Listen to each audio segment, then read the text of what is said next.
Welcome back. You're watching Newslink, and South African-born billionaire Elon Musk is pulling away from Twitter. He says the social media giant made misleading representations when the agreement was initially signed. But Twitter's board says it plans to pursue legal action and enforce that agreement. Let's bring in a foreign legal advisor from Wall Street, Priscilla Bonsu, who joins us from New York. Thank you very much for joining us this morning, Priscilla. Maybe start by a broad indication of the fact that the deal hadn't actually gone through, in that money hadn't been exchanged yet. It was essentially an offer to purchase that Elon had made for Twitter. Good morning, and thank you so much for having me. So before we start, let me offer you a quick recap of the facts of the case between Elon Musk and Twitter. So in April, actually, Elon Musk announced the purchase of 9.2% a stake in Twitter, which made him the largest stakeholder in the platform.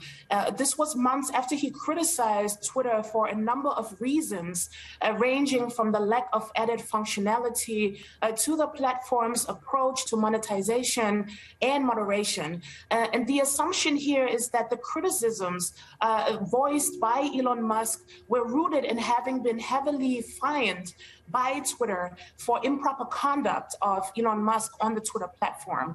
And at the same time, Twitter offered Elon Musk a seat on the board of Twitter under the condition that he will not be able to purchase more than 14.9% of the company.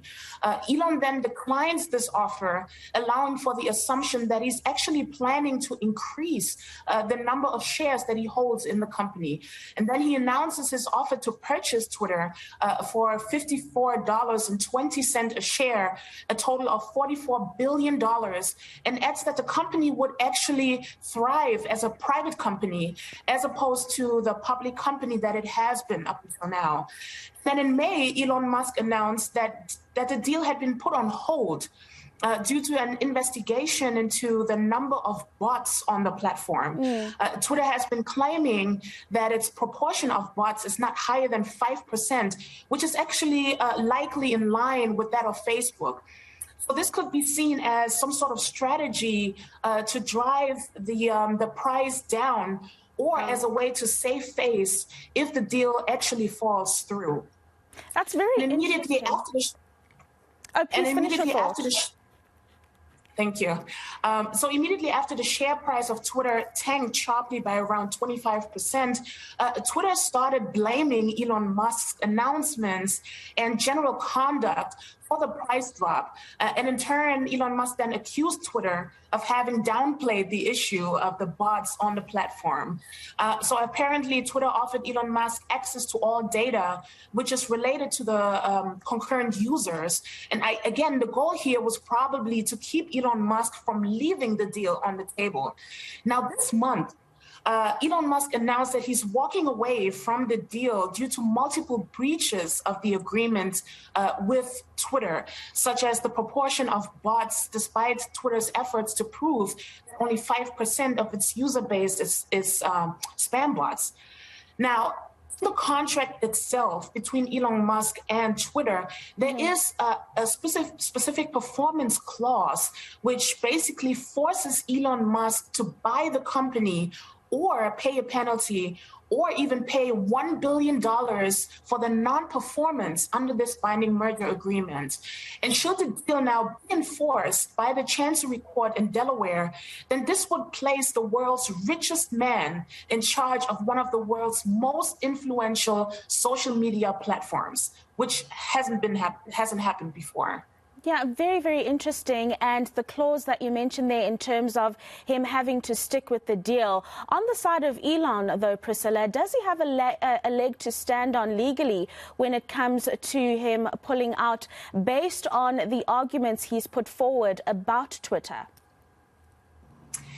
That's a good question. So it is important to note that Elon Musk has already signed and thereby entered into a binding merger agreement with Twitter.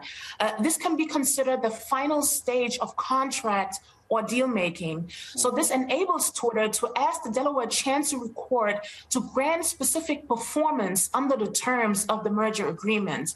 And then the Delaware Chancery Court itself is a very highly specialized court which specializes in merger agreement disputes.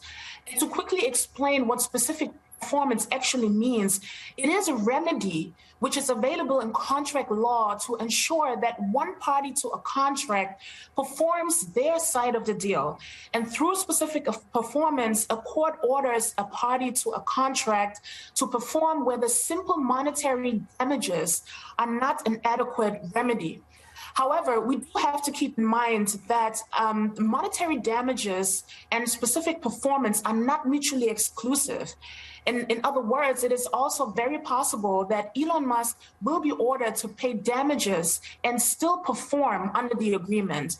And should Elon Musk ignore the judgment of the court, then the court could order Tesla and other Delaware incorporated companies in which Elon Musk owns a stake to freeze his assets or even turn over his own shares. I mean, it sounds that he doesn't have much of a choice but to own Twitter, Priscilla. Maybe talk us through other incidents, if there have been around the world, of people being interested in huge purchases and then pulling out at the last minute or trying to. Is this a practice that you've come across in your legal career before? Yes. So in the past, the Delaware Chancery Court has issued such orders before. For example, the chicken processor Tyson Foods, Inc. was ordered in 2001 to complete its $3.2 billion deal for meatpacker IBP, Inc. And last year, the court ordered private equity firm Kohlberg & Co. LLC to close its $550 million purchase of Decopac Holding, Inc., which makes cake decorating products. But the buyers in these instances were companies rather than an individual. And as a consequence, we have never really seen such specific performance being granted on a deal of this scale before.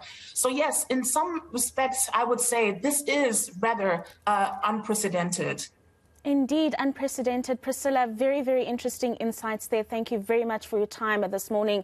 That is a lawyer on Law Street, Priscilla Bonsu, joining us to speak about the Twitter deal and Twitter forcing Elon Musk to follow through on that deal. And based on those insights that Priscilla has shared, it looks like Elon doesn't have much of a choice. He's going to have that Twitter, even though he's got his reservations about it. Thank you very much for joining us this morning, Priscilla.